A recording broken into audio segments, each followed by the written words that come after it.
Kaya nagkaroon ng darkness dito. Kaya nandito yung espiritu ng Satanas. Kaya sa Garden of Eden, nandun na po yun. Kaya tinukso po siya. Ginamit siya ng ahas. Okay? Kaya dito po, ang nangyari, nandun yung utos. Nandun yung mga pagpapala ng Diyos. Ang problema, ang demonyo ay demonyo. Ano sabi niya? Ay, totoo ba na sinabi ng Diyos na pag kinain mo yan, ay mapapahamak ka, mamamatay ka? Ano sabi niya? Hindi magiging Diyos ka rin. Magiging ano ka rin, kagaya. Ibig sabihin yung Diyos na maliit na Diyos. Ibig po, hindi yung Diyos na makapangyarihan, wala makakapantay ron.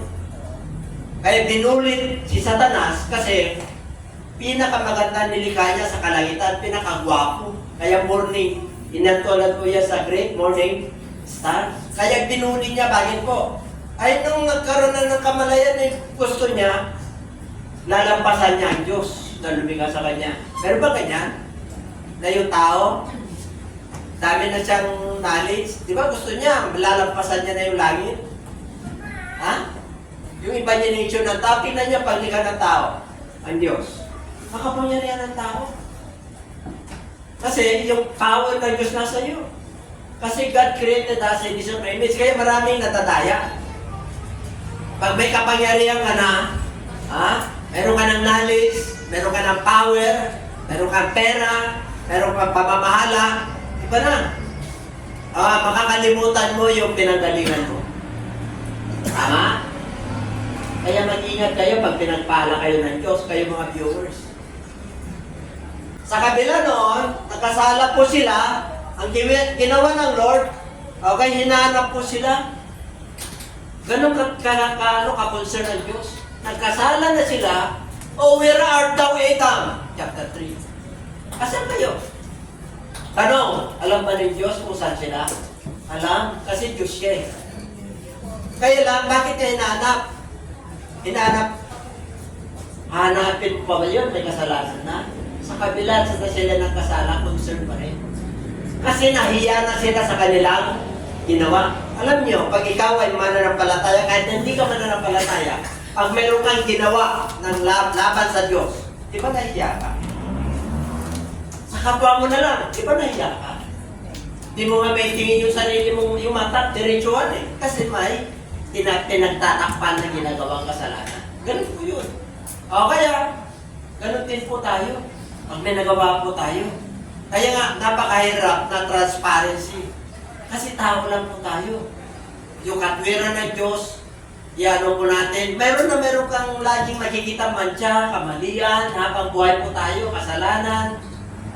Nandyan po yan, yung gawa ng laman. Hindi mawawala yan. Kailan mawawala yan? Pag dumating na si Jesus Christ, pag siya na po ay nag-roll ng 1,000 years, kasi wala nang demonyo. Nakuha niyo? Kasi ibubuli niya ang demonyo sa pinakamalalim na bottomless pit. Ano yun? Pinakamalalim na hukay. 1,000 years yun. O 1,000 years times sa 1,000 nila. Sa tao. 1,000 times sa 1 million. Wala na tayo nun.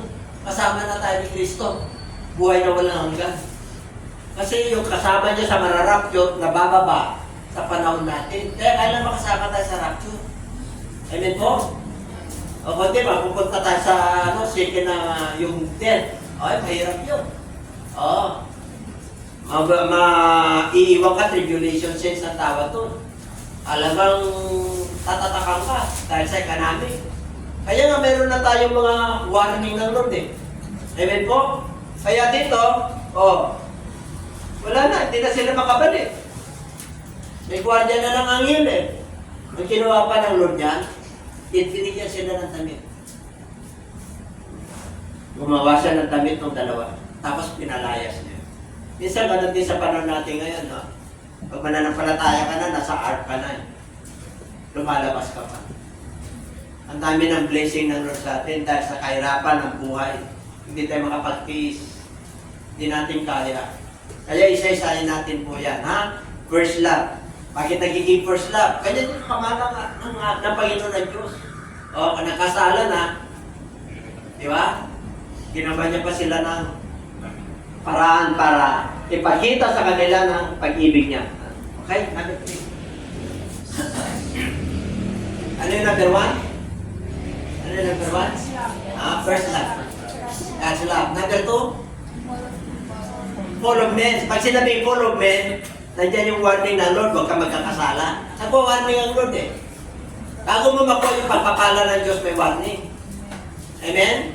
Pero panuntunan ng Diyos, ito yung blessing ko sa inyo. Hanggang sa kapupuhan mo, children. Sa Deuteronomy chapter 28, okay? Hindi ka nabuntot, ikaw na yung ulo. Ganun po yun. Ano ibig sabihin? Dati mahirap ka. Pero ginawa kitang maayos. Nag-level up ka. Kaya pinagpala kita.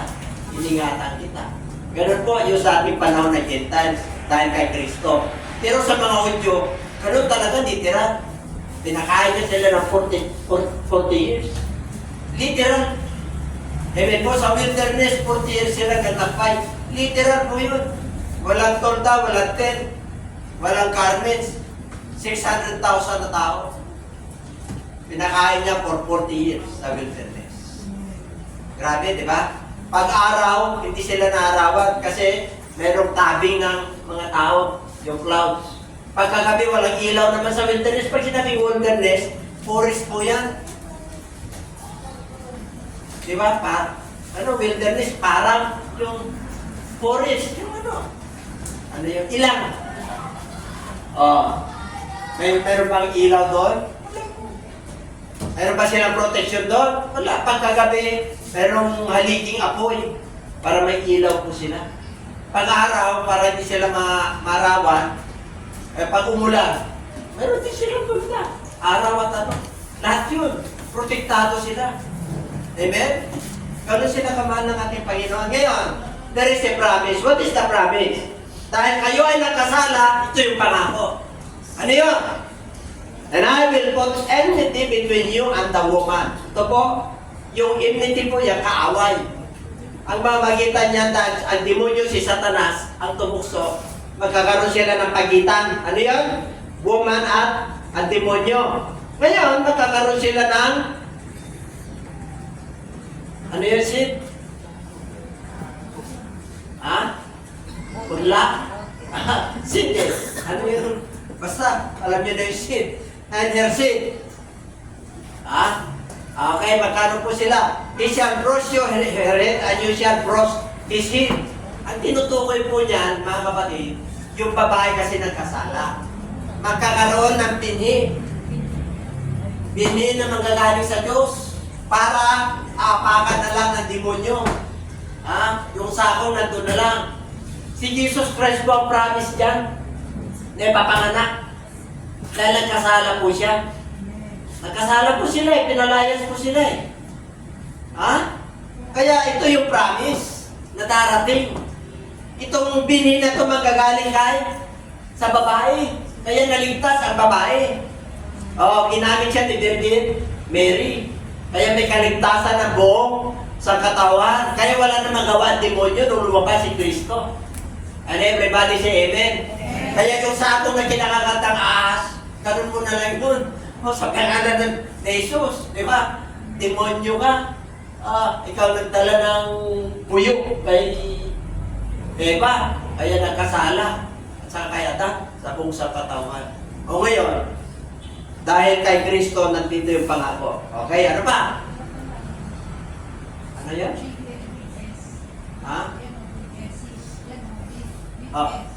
And I will put a bit.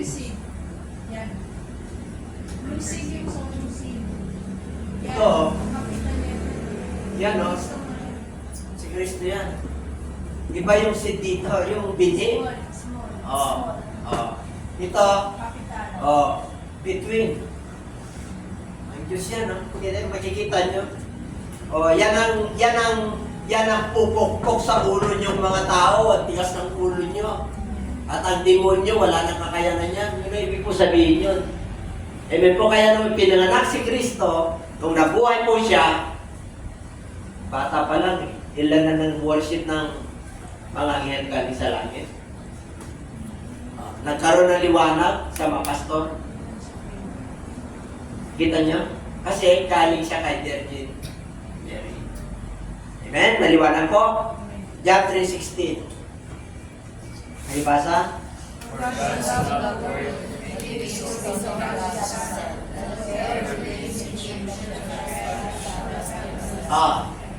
Nung dumating si Kristo, dahil nandiyon yung pangako na kasala sa Old Testament, sa New Testament na po tayo. Old Testament, in the beginning, God. New Testament, in the beginning was the Word. Sino yung Word? Si Jesus Christ. Amen? Nagkatawang tao po yung Word. Kaya, ganun, hindi ganun, hindi nawawala yung first love niya. Nagkasala na yung tao, gumawa pa rin ng paraan. And everybody say amen. Kaya sabi mo sa iyong katabi, love ka ni Lord. Oo. Love ka ni Lord. Love tayo lahat ni Lord. Sige pa nga, kahit anong gagawin, pinapabayaan ng Lord eh. In-extend nila yung buhay niya, kaya para maalala lang nila nung nagkakasala na po sila. Para maalala nila yung kabutihan at kagandahan ng Diyos, mahiya na lang po sila sa sarili nila. Pero po ang Diyos. Mula sa paglikha hanggang sa nagkasalang tao, nandun pa rin yung pangako. Nasa New Testament na tayo.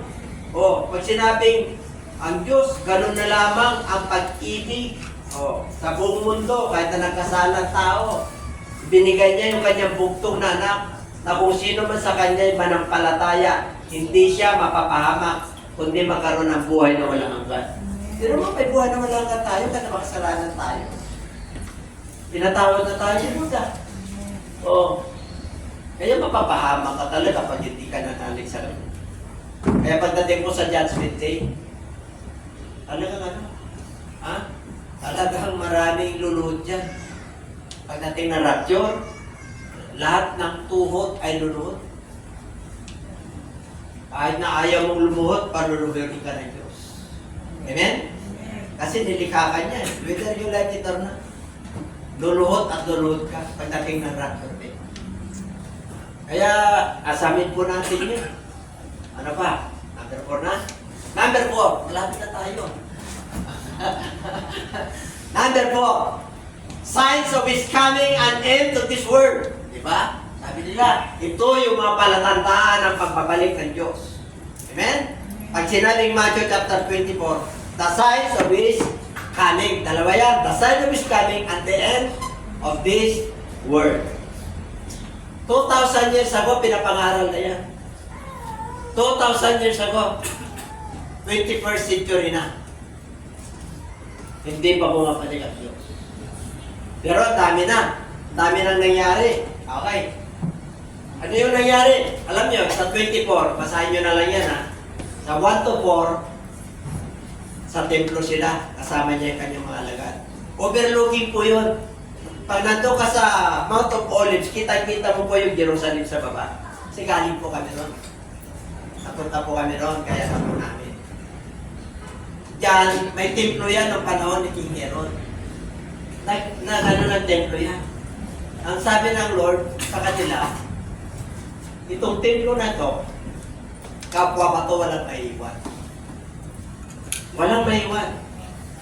Yung temple ni Solomon, walang maiiwan. Kasi doon sila nag-ano eh. Sabi nila, kailan mangyayari ito, Panginoon? Kaya sabi ng Lord, mag-ingat kayo.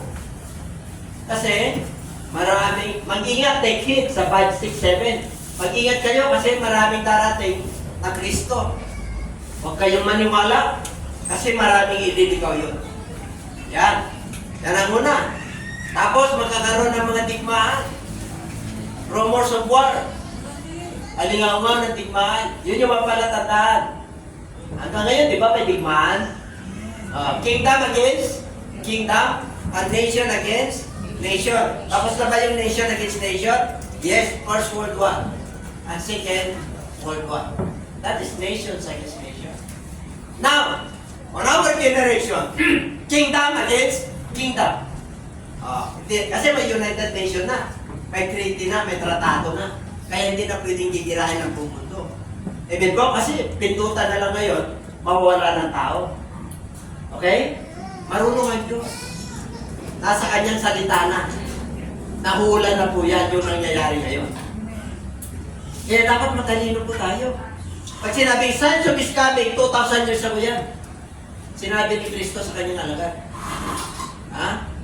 Ngayon, mga kapatid, an end of this world. At sabi niya, magkaroon ng mga lindol. Lindol pa noon hanggang ngayon. Sabi niya, papatayin kayo. Ibig po sabihin, ang pinatay yung mga alagad, kasi nangangaral po sila. Marami pa pinapatay na Kristiyano ngayon? Marami pa rin. Pag hindi naniniwala kay Kristo, nangaral ka. Hanggang ngayon. Okay, ano pa? Magkakaroon ng mga earthquake sa iba't ibang dako at magkakaroon ng tagutom. Sa panahon natin ngayon, noon tagutom na. Kunti pa lang ang tao. Lalo ngayon. Yung iba, kinakain na lang nila, putik. Nag-imagine na lang na yun ay pagkain. Sa hirap ng buhay. 3 years ago, magkano bigas?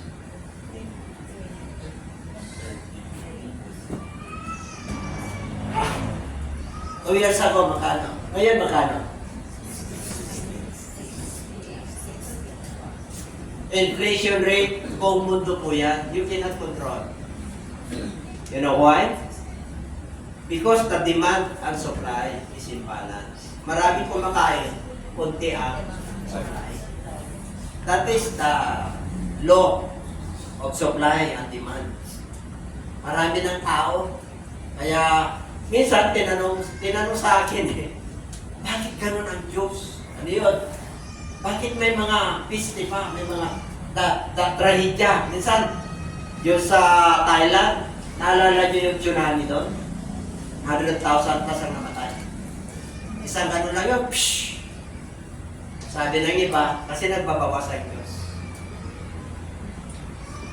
Amen? Kasi wala na makain yung iba, kaya nagbabawas. Sabi ng iba, pero tayo sa Bible po tayo. Amen? Hindi ganun ang Diyos natin. Amen? Kaya kayong pakainin. Kaya lang, nasusulat kasi yun eh. Nandun na yung kanyang salita. Natarating ang mga pestilence. You know what is the pestilence? Mga peste. COVID-19. Ilan million na namatay? Sa America alone, United States is 5 million plus. Isang bansa lang yan. More or less, 15 million. Hanggang ngayon. Amen? Yun ang pestilence. Tagutom, warm up lang sa atin yan. Pero pag mananampalataya ka, alam mo, darating yan. Pero protektado ka ng Diyos dahil sa iyong pananampalataya kay Kristo. Kaya matindi ka. Yun ang pagkakaiba ng mananampalataya sa hindi mananampalataya. Kahit na may pera ka ngayon, wala kang siguro. Life on earth is uncertainty. Hindi mo pwedeng ipagmalaki yung pera mo. Maraming bilyonaryo na nauna sa akin nung COVID. Ang mga nauna, mga bilyonaryo. Hindi nila alam kung anong lunas. Walang anong scientist, mga doktor. It will take time. Pinag-aralan po nila. See?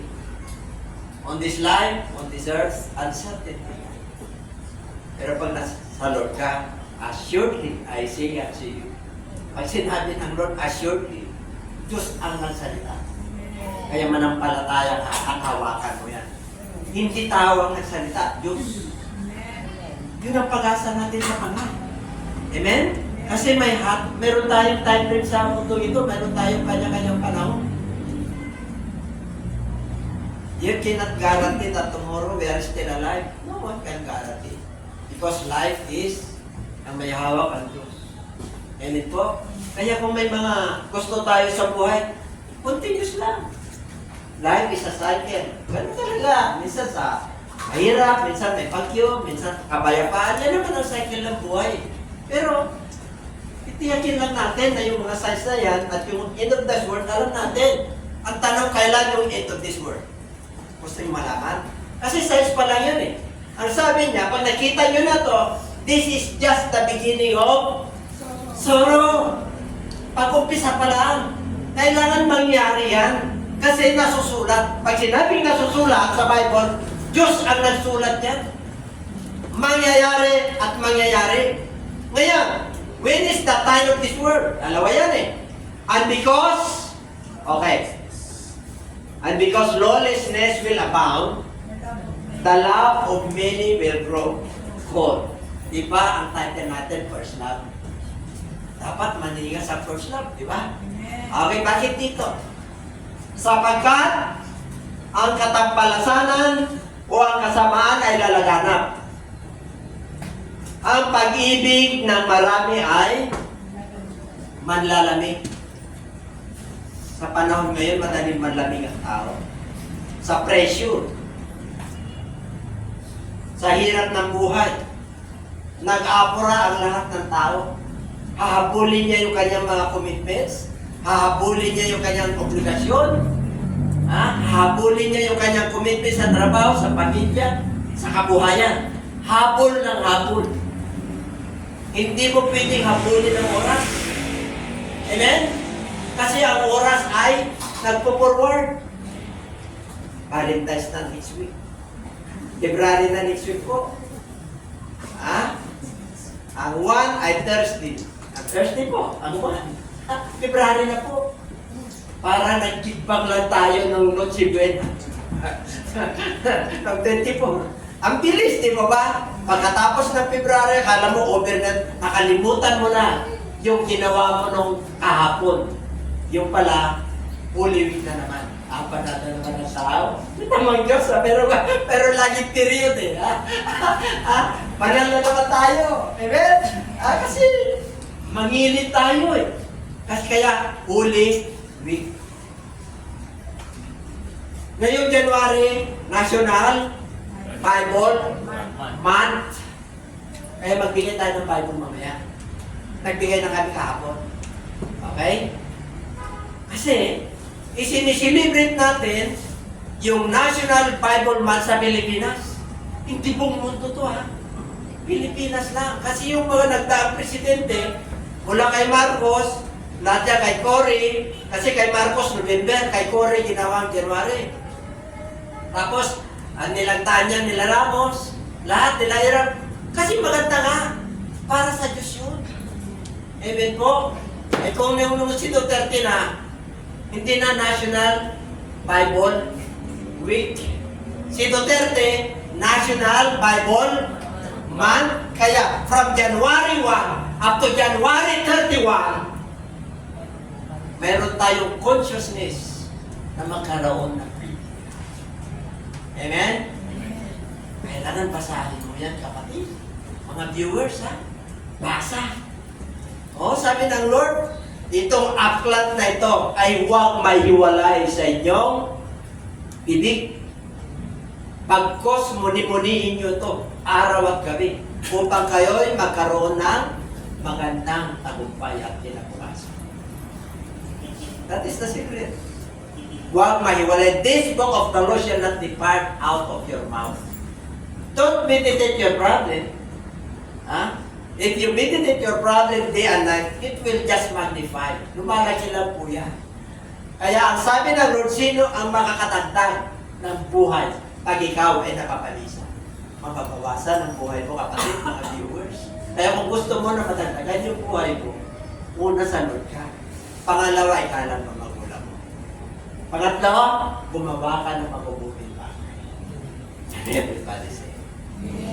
Okay? Kaya dito, kailan darating? Kasi manlalamig na eh. Kaya basa? Ang makapagtiis hanggang sa wakas. Nakakapagtiis pa kayo? Nakapagtitisan mo yung pera? Kung kasama mo dahil sa kahirapan? Harapan ka niya? Putulan na tayo ng tubig, kaya na tayo ng ilaw, kaya ng tuition, junior. Nagkasakit pa si Juana. Dahil problema. Ay, may kumakatok pa, meron pa tayong Gcash, Pero kung hindi kayo tumaka, ilan taon yun ang problema yan? Pero kung hindi kayo nakukutulan ng tulitan, tuloy-tuloy pag-aaral lang ang nyo. Graduate na nga si Junior. Pero bakit ka nag-alala? Eh, samantalang may Diyos naman tayo. Pagpuhin mo na yung pananaw mo sa buhay. Kaaway ng Diyos ang kapalisan. Gusto ng Lord manampalataya ka.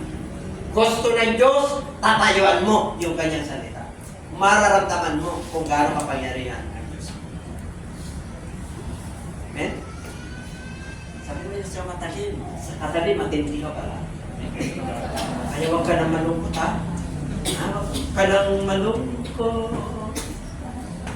Oh, praise the Lord. Kaya, ang makapagtis hanggang sa wakas, siya ang maliligtas, and this gospel of the kingdom will preach in all the world as a witnesses, as a witness to all the nations, and then the end. The end, kailan na daw babalik ang Lord? Kailan?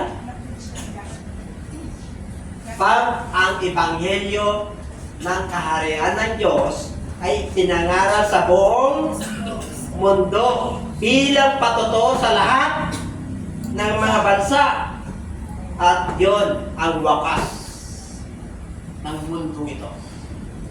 Tanong, may pangaral na ba?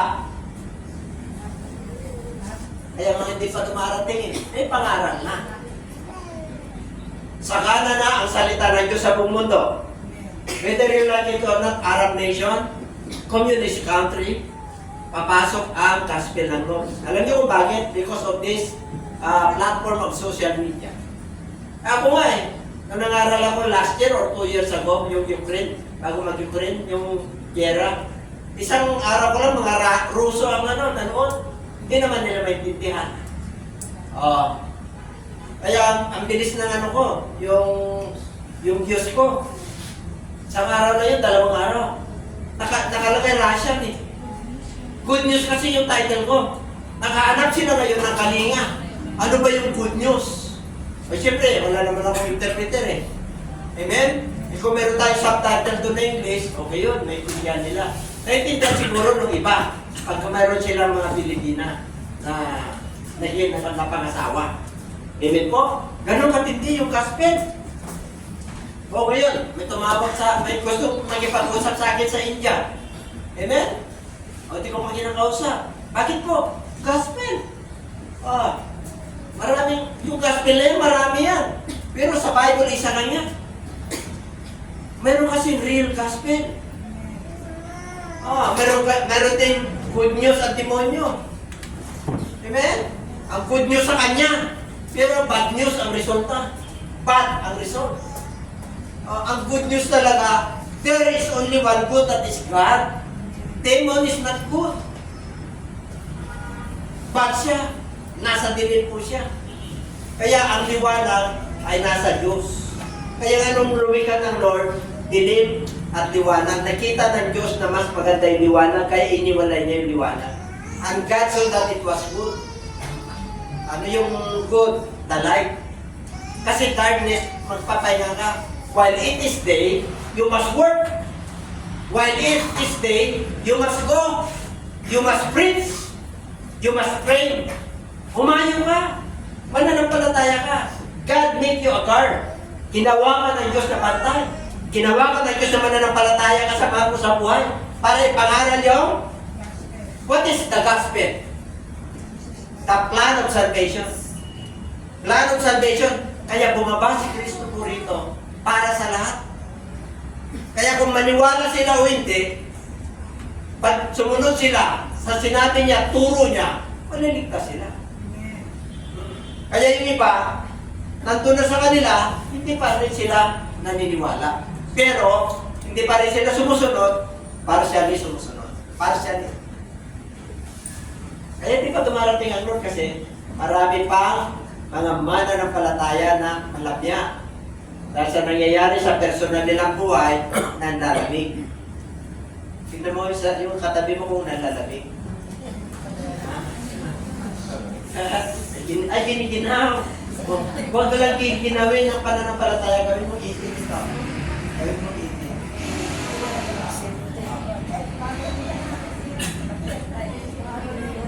Itin, ha?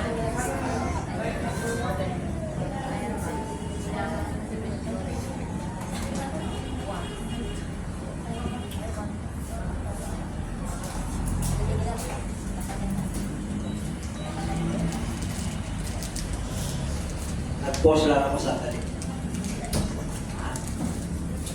Kayo ba'y masaya? Tinitingnan ko ngayong mga eksplora nyo, masaya talaga kayo.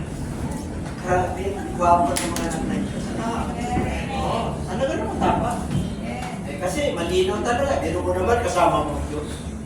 Biro mo naman nananalig ka sa kanyang salita. Yung kaluwalhatian ng Diyos na naaninan mo. Amen po? Ay, grabe po yun.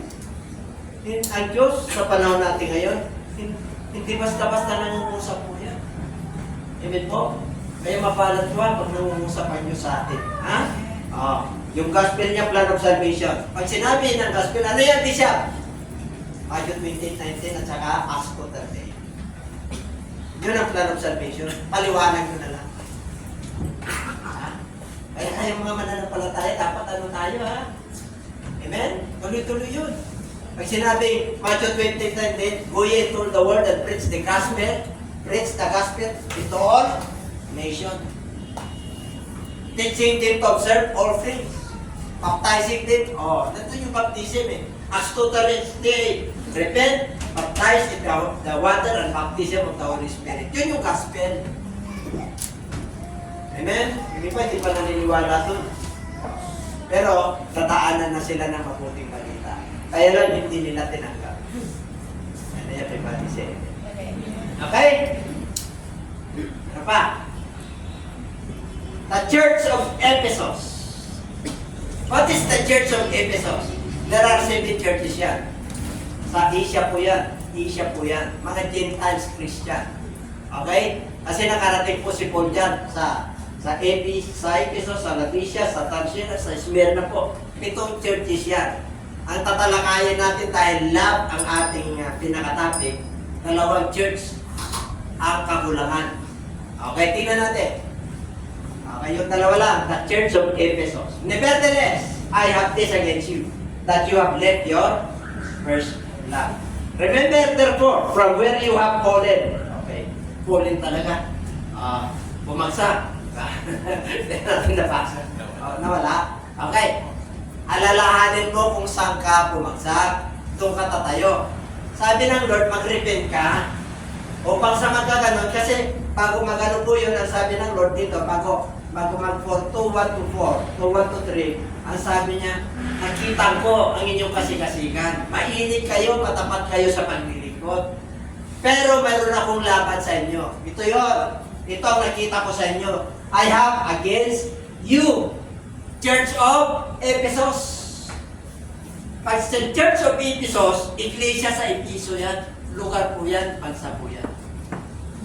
Maraming mananampalataya kay Kristo nung kapanahonan nila Pablo. Naglayag si Pablo yan. Gentiles na po ito, hindi Europe. Asia po ito. Amen? Ang pinag-uusapan natin, Asia. Itong churches yan sa Asia. Ang pioneer dyan si Pablo. Kaya, nung si John Dibila, isinulat niya. Isinulat niya kung anong mangyayari. Kaya sabi niya, okay, ang tindi nyo, ang tiyaga nyo. Pero, iniwan nyo yung una nyong pag-ibig. Makinig kayo. Ilang taon ka na sa pananampalataya? 10? 20? 30? 5 years? O bago ka lang? Huwag na wag mong iwanan yung unang pag-ibig mo sa Diyos. Ano ibig sabihin? Yung unang init mo. Alalahanin mo kung anong ginawa niya sa iyo. Bakit ka nagsisi? Bakit mo siya tinanggap? Bakit ka naniwala sa kanyang salita? Huwag mong iiwanan yun. Kasi yun yung magbubuklot o mag-earn sa iyo, may spark na magpatuloy ka. Amen? Kasi kung mawawala yun dahil sa dami ng problema, talagang magalamig ka. Amen? Pagdating mo rito, problema sa labas, talim mo rito, grabe, bit mo. Ano sabi ni Sharon sa kanyang tatay? Pasan ko ang daigdig. Kaya nung pinasan niya, nagkaroon siya ng problema. Ano lang, sorry po. Ano lang, pamilya lang po tayo. Sorry mga viewers, Okay? Baka mamaya mapunta tayo kay Kiko, Ayos. Remember, kaya kayo, mga mananampalataya, saan kaya ako bumagsak? Bakit ako nanlamig? Bakit ako hindi nagpatuloy? Dahil ba pinagkawalan ako ni tatay? Dahil ba inusig ako ni girlfriend, ni boyfriend? Dahil ba sa kabal itong business ko, itong trabaho ko? Saan ba ako bumagsak? Bakit hindi ako nakapagpatuloy? Bakit occasional Christian na lang ako? Pang-okasyon na lang ako? Di ba? Sarap yung pang-okasyon ng Kristiyano. Kilala niyo na yung pang-okasyon ng Kristiyano. Pag may okasyon ng January, ano siya. Pag may okasyon ng Valentine's, ano siya. Pag may okasyon ng Holy Week, ano siya. Occasion Christian. Ang gusto ng Lord, Kristiyano ka talaga. Hindi lang sa salita, kundi sa... Kasi sa panahon natin ngayon, ang daming Kristiyano. Sabihan, Kristiyano rin ako.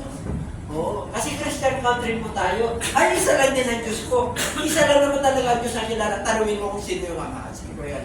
Ay, Diyos din yun. Ay, Diyos din yun. Ay, Diyos din yun. Isa lang Diyos mo doon. Lahat yun.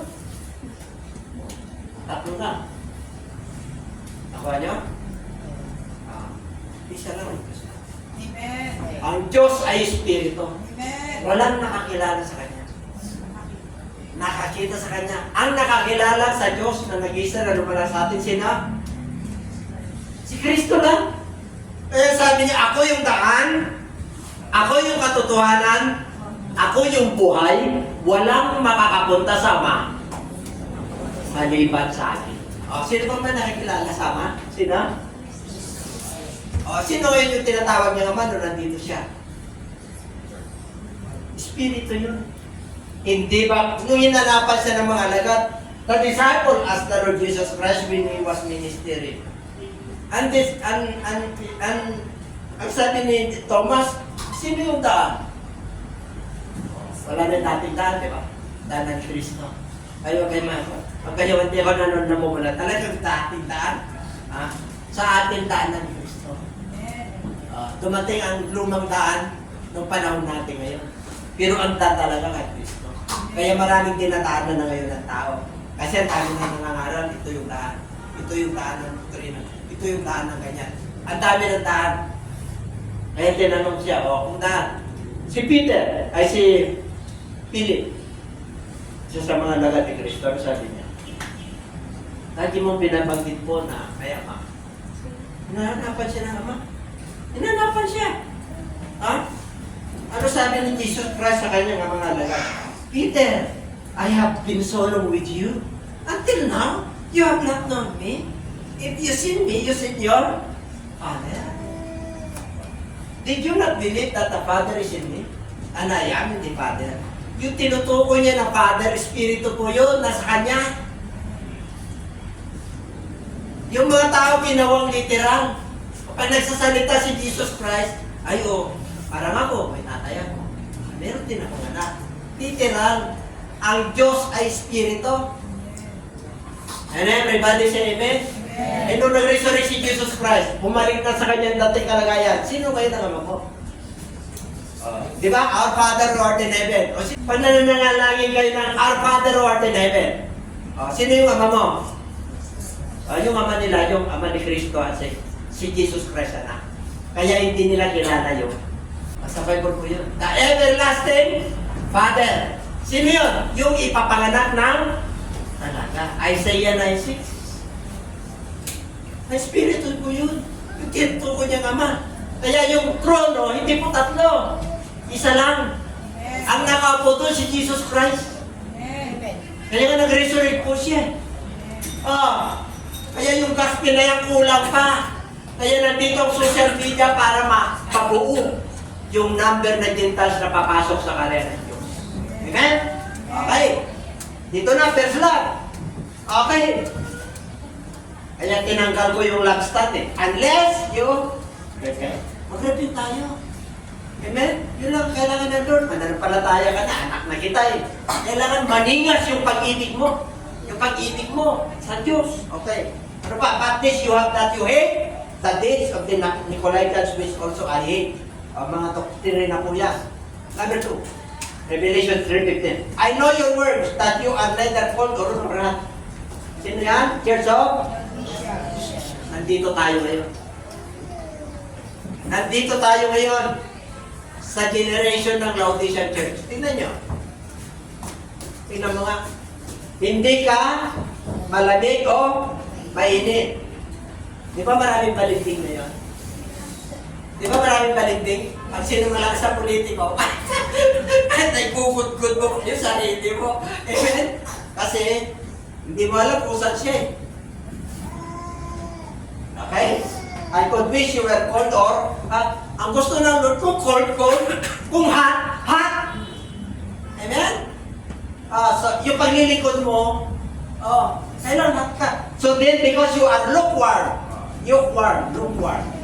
dahil ikaw ay maligam ka, hindi ka malamig o mainit, I will spew. Isusuka kita. Because mayaman ako. Naging mayaman ka nga. Naging marami ang pag-ari. Wala ka na kailangan, hindi mo na kailangan ng Diyos. Matalino ka na, kalirado ka na eh. Kompleto ka na eh. Ha? Pero sa harapan ng Diyos, ano sabi niya? Hindi mo ba alam na ikaw ay, ano yun, yung basahan, yung miserable, parang basahan ka sa harapan mo. Wasak. Akala mo mayaman ka nga, may sintis ka, may kotse ka. Hindi mo naman ako kilala. Yun ang ibig sabihin. Pinagpala ka, dati nagkatara ka lang sa bahay mo. Ngayon nung pinagpala ka na, hindi mo na ako kilala. Hindi mo alam, basahan ka lang sa harapan ko. Amen? Ang yaman mo, ang tindi mo, pag magsalita ka na, akala mo ikaw na lang yung ligtas. Tama? Ikaw na lang yung makapangyarihan, hindi ka na nakikinig sa iba. Di ba yung mga tao, matatalino? Kaya may ateista, hindi naniniwala sa Diyos. May mga scientist, hindi naniniwala sa Diyos. May mga anong tao. Sino naniniwala sa Diyos? Sino? Yung mga mahirap. Kung wala nang pupuntahan. Amen? Panginoon, pagpalain mo ako, Panginoon. Mahirap kami. Pero nung pinagpala ka ng Lord, ayaw ko na rito. Kasi pinagpala ka na ng Diyos. Kaya sabi niya, sa harapan ko, ano ka lang, talaga naman. Miserable, mahirap, bulag ka. Ang daming bulag na mayayaman na. Amen? Pag hindi ka nakasunod kay Lord, hindi mo alam yung katotohanan, liwanag. Bulag and naked. Bukad. Kaya yung mga Kristiyano na hindi naniniwala kay Lord, ang tingin niya kung ba dyan? Yung soul niya, malnourished. Kaya yung soul natin, pag tayo po sumusunod sa Lord, saka may Word of God, ay, very nutritious, tumatuwag Lord, o tinignan niya tayo, ay, grabe yung anak ko, ay, gwapo na panlabas, gwapo pa panloob. Yung iba, gwapo panlabas, pero skeleton naman sa loob, patay, bulok, pabaho. Ganon ang walang pananampalataya, miserable. Ano pa? I counsel you. Ayan. I counsel you. In-advise kita na bumili ng refined talaga, hindi yung gold na tanso Kasi may gold na tanso eh. Amen? Pag nilagyan mo ng suka, nagiging tanso. So, gusto ng Lord, gold na pinaraan sa ano yung apoy? Apoy ng pagsubok. Grabe. Amen? Ang dami ka ng pagsubok, pero mananampalataya ka pa rin. Hallelujah! May sakit ka na, ugod-ugod ka na, pero lumalaban ka pa rin. Sabi ng doktor, nako, ilang taon ka na lang. Pero sabi ng Diyos, hindi, ako may hawak niya. Huwag mong sasabihin na ganyan yan. Bakit? Mayaman yan. Yung Ate, grabe. Kaya naka-white pala ako ngayon. Ha? Ano ibig sabihin? Yung spiritual na garments, nung binaptize tayo, ginawa tayo, walang kasalanan. Walang bahid. Nung tinanggap natin yung gospel na road, walang bahid yan. Kaya namamansahan yan kasi nag-aalala ka bukas. Kasi minsan nagkakasala. Minsan sumaside-line. Hindi ubra yung sarapan ng Lord. Amen? Abutan ka na sumaside-line. Ay, pupukin ka ng parte nyo na Lord yung salita ng Diyos. Talagang, ano ba? Pag ganawan, yung pag sinabing Bible, daanan mo ng panahon, daanan mo ng energy, daanan mo ng resources. Mag-aral ka, hanapin mo, para ibalik yung damit na maputi. That the shame of your neck, yung kahiya ng kaubaran mo, hindi makakaya. Hindi makakaya yan. Pag naglilingkod ka sa Lord, kahit na may mga kahinaan ka sa buhay, ang Diyos ang hindi itatago niyan. Amen? Kaya huwag kayong mag-alala. Amen po? Mayroon tayong, ang utang natin kay Kristo. Ang pagkakautang natin kay Kristo kasi tinubos niya tayo. Kaya maglingkod ka kahit na marami kong utang, yun ay ibig sabihin. Ayusin ni Lord yan. Amen? Kahit na maraming kagaya na naputang ka ng broken family, maglingkod ka lang. Hayaan mo na siya magbuo sa'yo. Kaya matalagang pinatasan ka kamay. Talagang talagang pinatasan. May mga commitment na ba kayo? Ha? Huwag kayong mag-alala pag hindi kayo sinagot. O kaya sinagot mo, tinagpatuloy. Ayaw mo, God has something. Kasi anak ka niya. Hindi ka niya pababayaan. Sinabi niya, I will never leave you, nor forsake you, even unto the end of this earth. Grabe ang pag-ibig ng Diyos. Ganyan ang ibig ng Diyos. Hallelujah! Woo! And anoint your eyes with eye salve that you may see. Ang daming mga bendito. Nakikita mo yung pinapuna mo yung iba. Pero yung sarili mo, hindi mo nakita. Ganyan ba tayo? Ha? Kaya sabi na rin, mas maganda pa na isang mata mo, papasok sa kanan ng Diyos kahit sa dalawa. Ang isa naman nagkakasala. Yun ang ibig sabihin ko nun. Amen po, nag-worship yung ang linaw, pagkalinggo. Pero pag Lunes hanggang Sabado, iba, tinitignan. Amen? Ay, wala kami natago sa Lord. Ay, Diyos yan eh. Kaya tayo ay nakakita na, inanoint na niya. Inanoint na nung ayos natin. As many as I love. Okay pa, pakibasa. As many as I love. Pag namamahal pala si Lord, ano raw? Nagsasaway.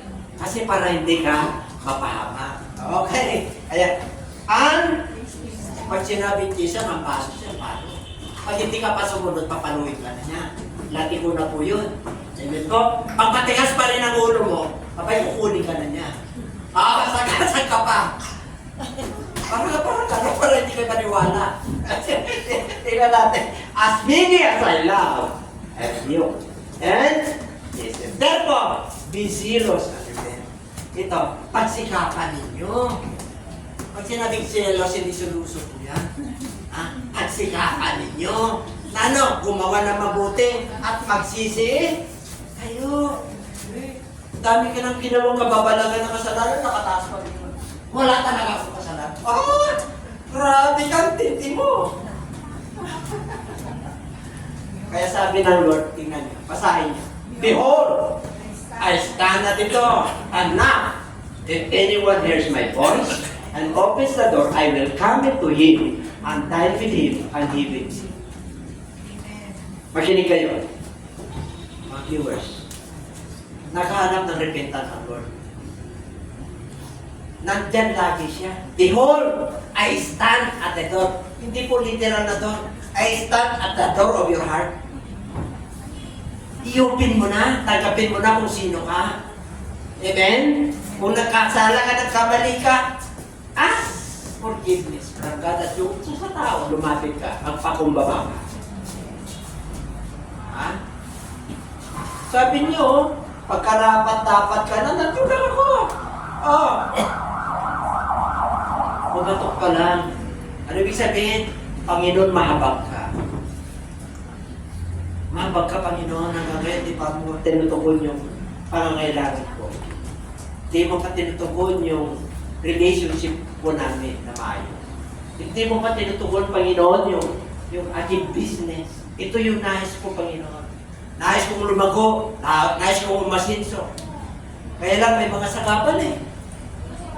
Pag Diyos ang nagsalita, pag sinabi niya na, if you obey my commandments and my statutes and my laws and my judgment, then I will bless you.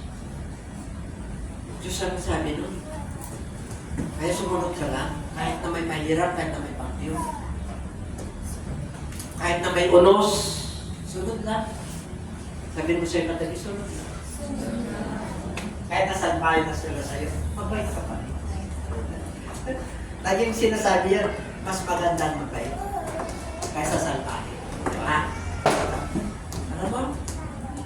Bakit nasabi sa'yo? Pangit mo naman. Nakikita nila pangit ka. Pero habang sumusunod ka, umukha ka. Ayun ba'y maniniwala, no? Amen. Ha? Nung bata po ako, dahil malit ako eh. May picture ng mga kabats ko nung high school. 1975, mag-50 years na kami next year. May edad na po ako. 1975, 50 years na yung bus namin. May picture ako na nakatago doon. 5 kami. Yung mga tako-poblasyon, nasa baryo ako. Ako eh, parang may distansya, Pastora. No? Natanda mo yun, bulinaw eh. Kailan yun yan? Inko ang pangalan ko eh. Inko. Sila na si Commander Inko. Si Ramon Revilla Sr. Kumakain ng pala. Napanood nyo yun? O, napanood nyo yung brado ko eh. Si Inko, kumakain ng pala. Inko ang pangalan ko talaga doon. Si Inguin. Eh, pagdating namin sa batch namin, hindi ako nakilala. No? Sino yung gwapo na yan? Sabi na, ganito eh. Tutura ba dyan? Ito yung pagkilala. Narinig ni Pastora yan. Hindi nila ako talaga makilala. Kasi noong during that time, ako lang nakachinilas. Kasi mahirapan sa baryo eh. Sila nakatravel sa sila. Kaya parang meron akong tinatawag na discrepancy. Pambalas racial, meron akong inferiority, ngayon, siyempre yung iya ko, nakita ko nga sa picture ko, talagang kunting pirma na lang ng bulati, talagang mawawala na ako sa hanay ng picture eh. Ganun po yung itsura ko noon. Nagtaka sila. Amen? Mananampalataya na ako noon. 1990, pumunta ako roon. First time na matin ako ng reunion namin. Hindi nila ako nakakilala. Ang may nakakilala lang sa akin, sila na sa si Pastora. Amen? Kaya tuwa-tuwa si Pastora. Ako naman, kahit na paano yun. Nagigila natin. Hindi naman yung paano mayaman.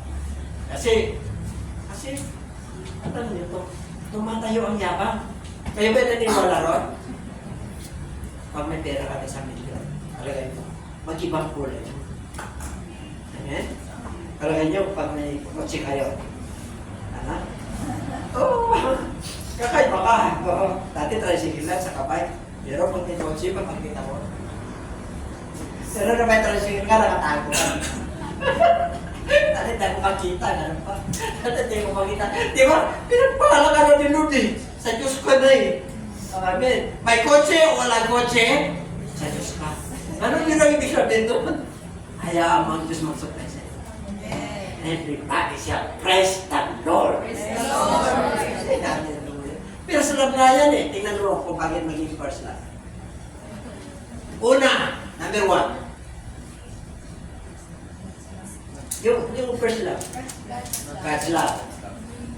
Binayang na ni Lord. Pangalawa, nagkasalang tao, pero nandun pa rin yung love ni Lord. Nandun yung promise, number 3. Number 4. Kaya nga, hahanda tayo ng Lord eh. Kasi yung nangyayari sa kapaligiran, nandiyan na. Yung gospel, naku, buong mundo na. Wala yung posible sa social media. Kahit na Pilipino ka, pwede maging chikaro. Ang kahapon nga, nag-greet ng birthday. Happy birthday, Belen. Pastora pa eh. I-click mo lang yung AI. Alam niyo yung AI? Oh, dami ng AI ngayon. Oh.